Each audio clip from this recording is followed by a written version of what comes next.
Hello mfuatiliaji wa Mafia TV, usisahau kusubscribe, kulike, kucomment, kushare kwa ajili ya kuendelea kupata habari mbalimbali ambazo sitakuwa tunakuwekea hapa ndani ya Mafia TV.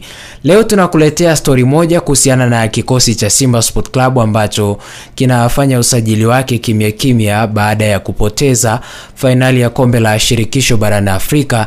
Sasa na taarifa ambayo tulionayo hapa mezani ni kuhusiana na kikosi cha Simba bwana wametupa pesa sehemu fulani kwa ajili ya kumhitaji mchezaji fulani. Bwana, klabu ya Simba wameanza mazungumzo na uongozi wa Abdalla Yassini kwa ajili ya kumsajili ndani ya klabu yao, na kiungo mkabaji huyo kutoka Fountain Gate FC ameonyesha kiwango bora ndani ya msimu huu, na scout wa Simba wamependekeza jina lake, hasa ukizingatia Simba wanamuhitaji kiungo mkabaji. Simba walituma ofa ya kwanza lakini ikakataliwa na klabu ya Fountain Gate, na wakaambiwa waongeze pesa ili wafanye biashara, na hatimaye ofa mpya imewasilishwa, na kama biashara itafika muafaka, kiungo huyo atajiunga na klabu ya Simba msimu ujao, msimu wa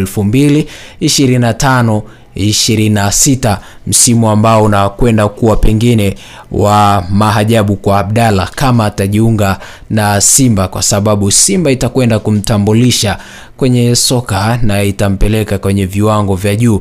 Naamini wachezaji wanapenda kucheza kwenye vilabu vikubwa vya Simba na Yanga kwa sababu mawazo yao ni makubwa zaidi kuliko vilabu vya kawaida ama vilabu vya chini kama Fountain Gate, Singida Black Stars na vilabu vingine kadha wa kadha. Malengo ya Simba na Yanga hayawezi yakalingana na malengo ya Fountain Gate. Anakwenda kwenye vilabu ambavyo malengo yao ni makubwa na wanatamani kufika mbali zaidi kwenye michuano mikubwa barani Afrika.